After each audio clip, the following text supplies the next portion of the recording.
வாழ்க வளமுடன். ஓம் நமச்சிவாய. அனைத்து தமிழ் உள்ளங்களுக்கும் வணக்கம். நிகழும் ஸ்ரீ மங்களகரமான குரோதி ஆண்டு ஆகஸ்ட் மாதம் 17ஆம் தேதி சனிக்கிழமை அன்று பூராடம் நட்சத்திரத்தில் திரையோதசி திதியில் பிரீத்தி நாமயோகத்தில் கௌளவம் கர்ணத்தில் சித்த யோகத்தில் சனி மகா பிரதோஷம் கூடிய நன்னாளில் இந்த மகத்தான ஆவணி மாதம் பிறக்கிறது. ஆவணி மாத கிரக நிலைகளை பார்க்கும்போது ரிஷப ராசியில் குரு பகவானும் செவ்வாய் பகவானும், கடக ராசியில் புதன் பகவானும், சிம்ம ராசியில் சூரிய பகவானும் சுக்கிர பகவானும் உள்ளனர். கன்னி ராசியில் கேது பகவானின் சஞ்சாரம் உள்ளது. கும்பராசியில் சனி பகவான் வக்ரத்தில் உள்ளார். ராகு பகவான் மீனராசியில் பயணம் செய்கிறார். இந்த மாதம் கிரகங்களின் பெயர்ச்சி என எடுத்துக்கொண்டால் ஆவணி மாதம் 10ஆம் தேதி செவ்வாய் பகவான் ரிஷப ராசியில் இருந்து மிதுன ராசிக்கும், சுக்கிர பகவான் சிம்ம ராசியில் இருந்து கன்னி ராசிக்கும் பெயர்ச்சி அடைகின்றனர். ஆவணி மாதம் 15ஆம் தேதி புதன் பகவான் கடகராசியில் இருந்து சிம்ம ராசிக்கு இடப்பெயர்ச்சி அடைகின்றார். இந்த கிரகங்களின் பெயர்ச்சி மற்றும் சிம்மத்தில் இணையும் சூரியன் புதன், கன்னி ராசியில் இணையும் கேது சுக்கிரன் ஆகிய கிரகங்களால் இந்த ஆவணி மாதத்தில் உங்கள் ராசிக்கு உண்டாகும் சுப பலன்கள் என்ன என்பதனையும், அசுப பலன் ஏற்படுமாயின் ராசிக்காரர்கள் செய்ய வேண்டிய பரிகாரம் என்ன, வழிபட வேண்டிய தெய்வம் யார் என்பதனை பற்றி விரிவாக காண்போம்.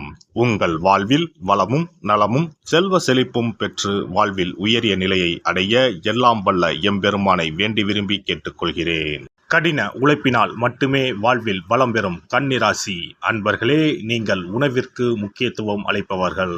இந்த மாதம் எதிலும் கவனமாக இருப்பது நன்மை தரும். சுக்கிர பகவானின் சஞ்சாரம் பணவரத்தை அதிகப்படுத்தும். பேச்சின் இனிமை சாதுரியம் இவற்றால் எடுத்த காரியங்கள் கைகூடும். புண்ணிய காரியங்களில் நாட்டம் அதிகரிக்கும்.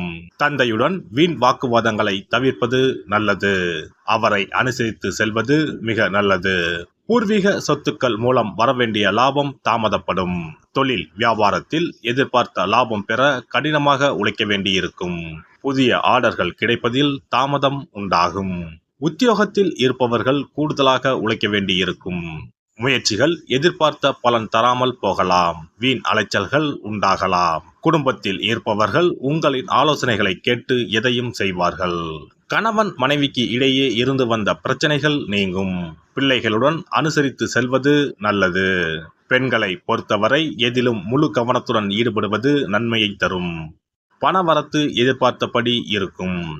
கலைத்துறையினர் மற்றவர்களுக்கு உதவ போய் வீண் பழிகளை ஏற்பர். கவனம் தேவை. தொழில் தொடர்பான அலைச்சல்கள் அதிகரிக்கும். ஆனால் பணவரத்து திருப்திகரமாக இருக்கும். மற்றவர்களின் கருத்துக்களுக்கு மதிப்பு கொடுப்பது நன்மை தரும். அரசியல் துறையினருக்கு கூடுதல் பணி சுமையை ஏற்க வேண்டி இருக்கும். மேலிடத்தில் உங்களது கருத்துக்களை தெரிவிக்கும் போது கவனமாக பேசுவது நல்லது. வீண் அலைச்சல் தடை தாமதம் ஏற்படலாம். கவனம் தேவை. புதிய முயற்சிகளை தள்ளி போடுவது நல்லது. மாணவர்களுக்கு கல்வியில் வெற்றி பெற அதிக ஈடுபாட்டுடன் படிப்பது நன்மையை தரும். வீண் அலைச்சல்கள் ஏற்படலாம். நட்சத்திர பலன்கள் உத்திரம் 2, 3, 4ஆம் பாதங்கள். இந்த மாதம் வீண் கவலை ஏற்பட்டு நீங்கும். உடல் ஆரோக்கியத்தில் கவனம் தேவை. உங்களது சொத்து தொடர்பான விவகாரங்களில் தாமதம் ஏற்படும். பக்தியில் நாட்டம் அதிகரிக்கும். நெருங்கிய நண்பர்களிடம் மனஸ்தாபம் ஏற்படலாம். அஸ்தம் நட்சத்திரம். இந்த மாதம் தொழில் வியாபாரத்தில் ஈடுபட்டு இருப்பவர்கள் பார்ட்னர்கள் மற்றும் வாடிக்கையாளர்களிடம் அனுசரித்து செல்வது நன்மையை தரும். உத்தியோகத்தில் இருப்பவர்கள் வேலைப்பளு ஏற்பட்டாலும் எப்படியாவது செய்து முடித்து விடுவீர்கள். சக ஊழியர்களின் ஒத்துழைப்பும் இருக்கும். சித்திரை 1, 2ஆம் பாதங்கள். இந்த மாதம் குடும்பத்தில் இருப்பவர்களுடன் ஏதாவது ஒரு வகையில் வாக்குவாதம் உண்டாகும். கணவன் மனைவிக்கு இடையே சிறு சிறு மனஸ்தாபம் உண்டாகும். சகோதரர்களிடம் கருத்து வேற்றுமை ஏற்படலாம். வெளியூர் பயணங்கள் செல்ல வேண்டி இருக்கும். புதன் கிழமையில் அருகில் இருக்கும் காவல் தெய்வத்தை வணங்க மனதில் இருந்த குழப்பம் நீங்கி நிம்மதி உண்டாகும். கடன் பிரச்சனைகள் தீரும். சிறப்பு பரிகாரம். சொந்த வீடு அமைவதற்கு ஆன்மீக பரிகாரம். சொந்த வீடு கனவு நிறைவேற வேண்டும் என்பதற்காக எத்தனையோ கோவிலுக்கு சென்று எத்தனையோ பூஜை வழிபாடு என செய்தும் ஒன்றும் நடக்கவில்லை என்பவர்கள் வீட்டிலேயே இந்த எளிய பரிகாரத்தை செய்து வந்தால் நல்ல பலன் கிடைக்கும். எளிமையான இந்த 2 பரிகாரங்களை செய்து வந்தால் விரைவில் சொந்த வீடு யோகம் அமையும். அதனால் நம்பிக்கையுடன் இந்த சக்தி வாய்ந்த வழிபாட்டை செய்து வரவும். எவ்வளவுதான் சொத்து பணம் இருந்தாலும் நமக்கென்று ஒரு வீடு இல்லை என்றால் அது மனக்குறையாகவே இருக்கும். சொந்த வீடு வாங்க முடியவில்லையே என்பது பலரின் ஏக்கமாகவும் கனவாகவும் இருந்து வருகிறது. சொந்த வீடு வாங்க வேண்டும், வாங்கிய இடத்தில் விரைவில் வீடு கட்ட வேண்டும், ஏற்கனவே துவங்கியிருந்த வீட்டின் பணிகளை பணப்பற்றாக்குறையால் கட்டி முடிக்க முடியவில்லையே என்ற கவலையில் இருப்பவர்கள் ஏராளம். இப்படிப்பட்டவர்கள் வீட்டிலேயே எளிமையான 2 பரிகாரங்களை தொடர்ந்து செய்து வந்தாலே போதும். சொந்த வீடு வாங்க வேண்டும் என்று நினைப்பவர்கள், அதற்கான முயற்சியில் ஈடுபட்டிருப்பவர்கள் ஒரு சிறிய அகல் விளக்கில் விளக்கெண்ணெய் ஊற்றி தீபம் ஏற்ற வேண்டும். மகா விஷ்ணுவின் அவதாரங்களில் ஒன்றான வாமனரை மனதில் நினைத்து சொந்த வீடு அமைய வேண்டும் என்று பிரார்த்தனை செய்து கொண்டு மாதந்தோறும் வரும் திருவோண நட்சத்திரத்தன்று வீட்டின் அக்னி மூலையான தென்மேற்கு மூலையில் இந்த விளக்கை ஏற்றி வைக்க வேண்டும். அக்னி திசை என்பது மண்ணுக்குரிய திசையாகும். அதாவது அங்காரகன் எனப்படும் செவ்வாய் பகவானுக்கு உரிய திசை இதுவாகும்.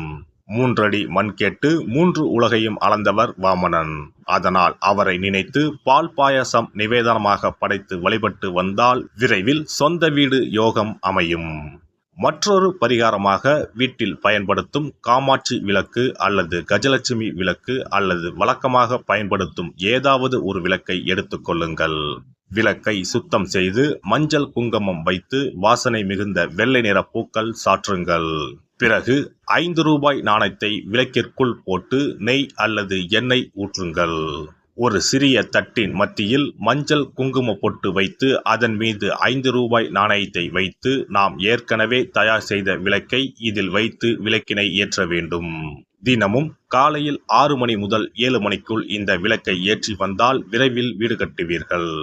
5 ரூபாய் நாணயம் என்பது குபேரனுக்கு உரியதாகும்.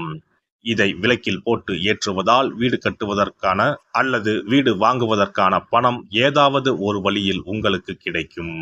காலை 6 மணி முதல் 7 மணி வரையிலான நேரம் என்பது ஞாயிற்றுக்கிழமையில் சூரியன், திங்கள் கிழமையில் சந்திரன், செவ்வாய்க்கிழமையில் செவ்வாய், புதன்கிழமையில் புதன், வியாழக்கிழமையில் குரு, வெள்ளிக்கிழமையில் சுக்கிரன், சனிக்கிழமையில் சனி என நவக்கிரகங்களில் பாவ கிரகங்களான ராகு கேதுவை தவிர்த்து மற்ற 7 கிரகங்களையும் குறிக்கும் ஹோரை நேரமாகும்.